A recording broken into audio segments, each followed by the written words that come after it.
And as Richard mentioned, they're fresh off the back of their first earnings as a publicly listed company on the DFM.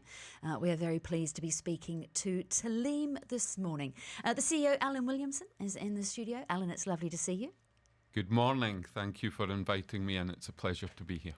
Well, it's great to talk to you after your first set of publicly available, publicly listed numbers. And they're a good set. 14% rise in profit, a 32% rise in revenue. What's it on the back of? Yeah, I mean, it's fantastic results. We're very proud of our achievements year on year. Obviously, in the school business, it's all about enrolment. Our enrolment is up an eye-watering 45% since the previous year, with a growth of 2,600 students in the premium sector. And obviously, that makes a fantastic difference to profitability. So we're very proud of the achievements of our school in bringing in so many premium students. Let's have a look at what that actually looks like on the ground. When you say enrolments are up 45%, how much of that is new students? How much of that is just the growth of schools? What does it look and feel like? Yeah, so to break that down, obviously there's around 6,000 new students coming in from the government public-private partnership in the move to 28,000 students in total. We're obviously, again, very proud of the work we do with the governments of Dubai and Abu Dhabi. In terms of the 2,600, we acquired Jebel School and brought that into our portfolio. Jebel was 1,400 students when it started, and it's an incredible 1,700 today. So all of the discussion around that not-for-profit school coming into Taaleem has proven, unfounded, and we're very pleased with that. So the rest of the growth, Brandy, is just this Dubai and Abu Dhabi buoyant market, people coming in and looking for high quality schools.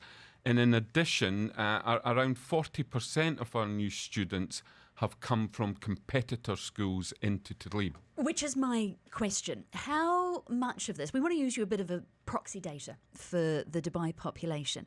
Could you put a percentage on how many of those students are, as you say, people who already lived here, who might have moved in from other schools or come with an acquisition, and what percentage are actually new residents? So the acquisition numbers are clear. I've given you them. So from the 2,600, 1,400 were acquisition, but the percentages are what you're looking at there. So 40% of our new students came from competitor schools.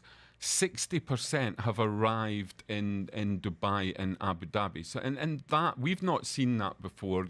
Clearly the economy is having an impact to the success of Taaleem and other schools groups.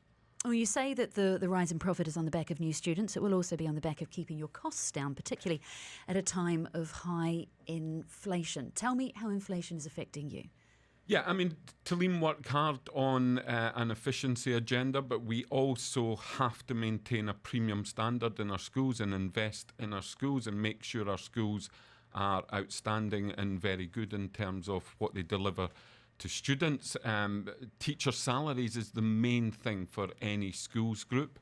Taaleem were, I think, the only schools group in the previous year that gave the salary rise to our teachers, and this year we're committed to that again. You need to have the highest quality leaders and teachers in your school. The main thing actually for teachers' salary is teacher housing at the present time. I listen into the show every morning, and we've been talking about the property market, and Taaleem are aware of that in terms of teacher salaries. When you say you're giving a pay rise, what kind of percentage are we talking about? The range? Yes, I mean we give around 3 to 5% across the portfolio for sort of admin and teaching staff and leaders.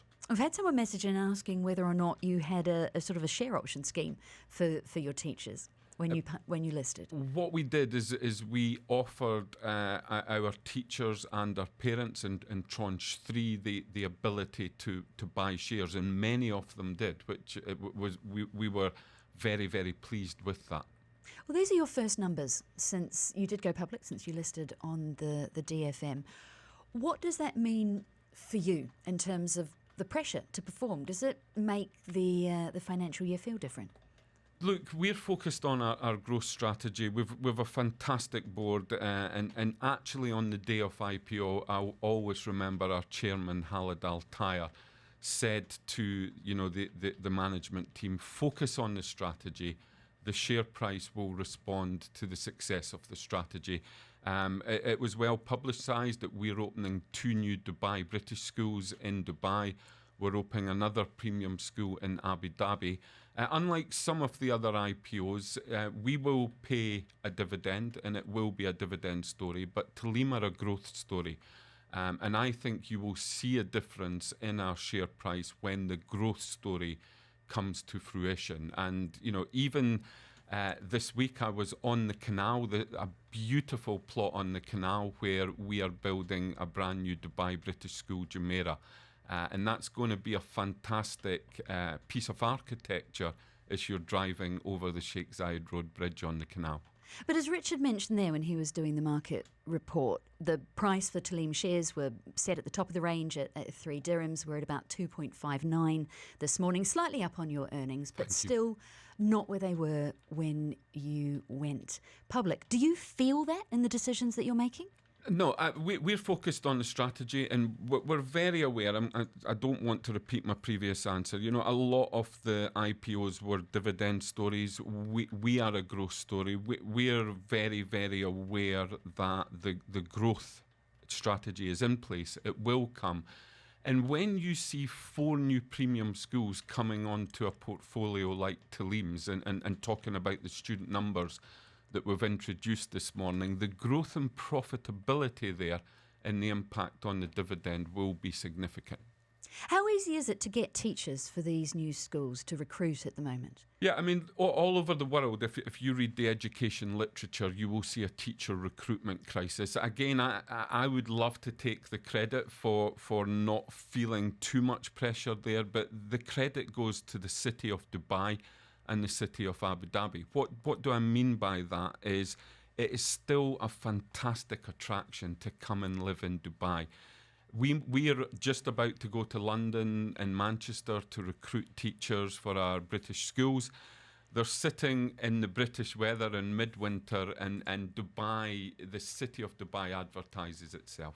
Alan Williamson is the Taaleem CEO, speaking to us this morning on the back of their Q1 numbers, a 14% rise in profit and a 32% rise in revenue. Thank you very much for joining us on the Business Breakfast this morning. Dubai Eye 103.8. Join the conversation.